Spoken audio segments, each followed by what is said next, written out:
If you want to ask us questions, get advice, go to speakpipe.com/goodguys. Keep it brief. Brevity is key. I can't stress that enough. Let's hear from Anonymous. From Ben, hoping to get some advice and maybe your guys' opinion on some things. So, long story short, my husband and I are divorcing. We've been together for 11 years and married for 3.5. And so obviously you can imagine what our social medias look like with a lot of photos of each other.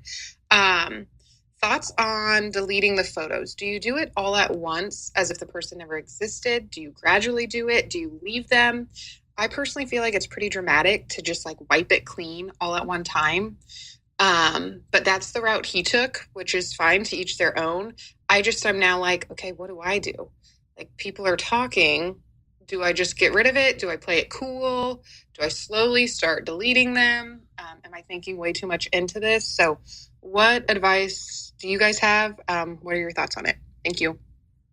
You're thinking too much into it because if he deleted all the pictures, you delete all the pictures. Somebody did something already. If nobody did anything, I would have said, look, 11 years with somebody, I don't know how badly it ended, but these are still memories. It's still nice. You'll post more pictures. I don't think you need to mass delete. But if he mass deleted, you got to mass delete. Like he beat you to it. Sorry. He chose for you. You got to mass delete. Otherwise, it looks like you're still holding on to something. When he's mass deleted, it's just not a good look. Yeah, I guess in a perfect world, you wouldn't want to look back at a part of your life and want to erase it, right? It just totally, it happened, and it was, and you learned, and you progressed, and all the things. But I would imagine for dating purposes, if you don't, if you haven't repopulated with like a couple dozen photos since then, people are going to look at your page and be like, "Oh, you seem married." Yeah. Totally. My opinion changes if he didn't all delete all at once, Josh, but she's got to delete. No, I would, I would say because he deleted. Yes. If he deleted, delete. But if not, I think you kind of want to I think you just kind of do what's right by the other person. If you care about them, if you think they would be hurt and annoyed, maybe you do it slower. But if you think they wouldn't care or you're annoyed with the way they treated you, then who cares? You got to cut it off. You got to stop caring what they think. 100%, which that guy clearly stopped caring what you thought pretty quickly. So I'd get rid of him. Pretty quick. Let's hear from Emily. Hey, good guys. Major Moron and Toaster. I need you guys to tell me if I'm nuts or if my brother is nuts. So my brother's getting married in 3 weeks. I'm a bridesmaid. My husband is a groomsman, and my 1-year-old son is the ring bearer. We have to adhere to the following schedule. No leeway. I must report at 10 a.m. regardless of when my hair and makeup is. My husband must report at 2 p.m. and then my son must report at 2 p.m. The ceremony does not start until 5:30 and the wedding ends at 9:30. So my 1-year-old son is supposed to be at the venue without a nap or any place to really get out his energy from 2 in the afternoon till 9:30 at night. Am I nuts for thinking that he should just have to get there right before the ceremony, or are they nuts? Let me know. Okay. We're missing some information. I think based on what you told us, 1,000% he's nuts. Bridezilla, groomzilla, nut job. Totally. Okay? But now that I was originally going to say that, perhaps he wants your beautiful son, the ring bearer, to be in some photos.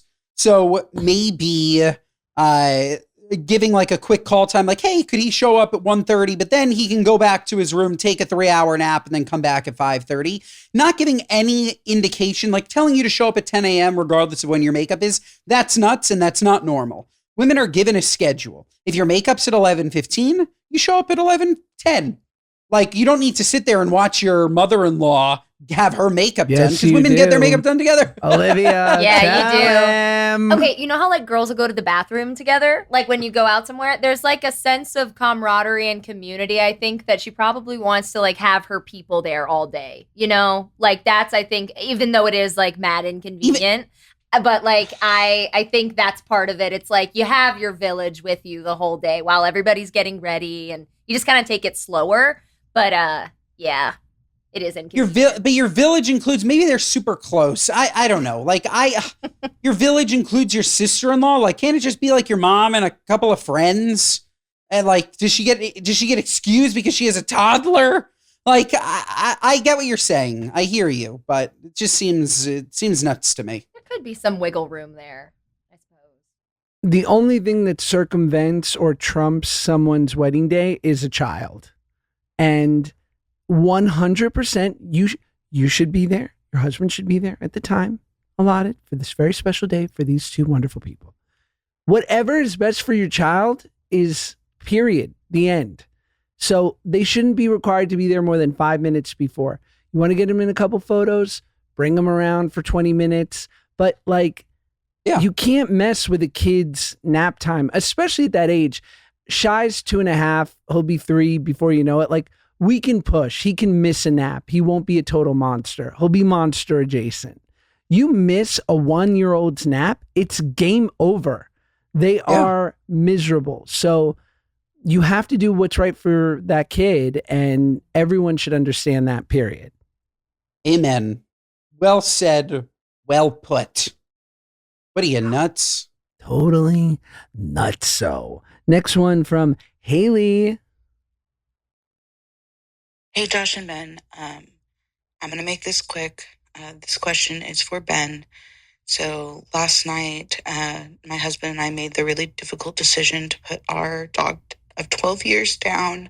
Oh. She's been my best friend through everything. And so, it was really difficult.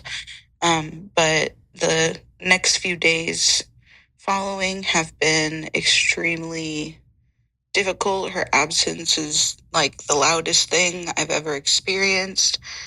And I just don't know how to cope. My husband doesn't really know either.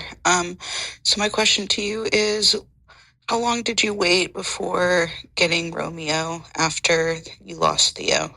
What's the appropriate amount of time? And what did that grieving process look like for you? Okay, thank you so much. First of all, I'm so sorry. Like, it's an awful feeling. Awful. I get a dog now. Like, the appropriate amount of time is immediate. We waited probably 2 or 3 months, and people will say, like, oh, you must not, like, truly know grief if you grieved this way about a dog. Like, don't let anybody say that to you. A piece of your life, a piece of your routine, a piece of your house, a piece of your happiness is just missing. It's an awful feeling. It's awful.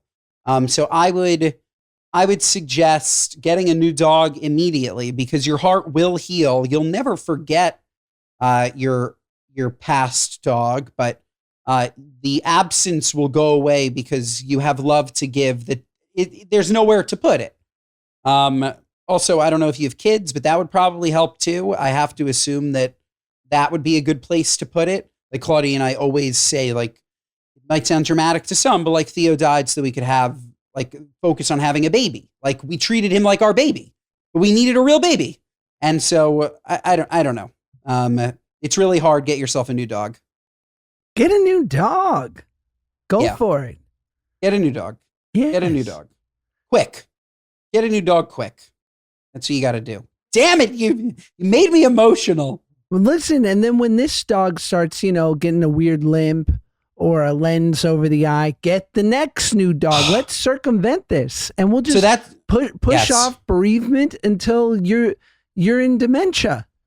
That's it, Josh. That's the real way to do it. Yes. With Theo, we woke up. He had cancer. He had a month to live. He was 7. He died.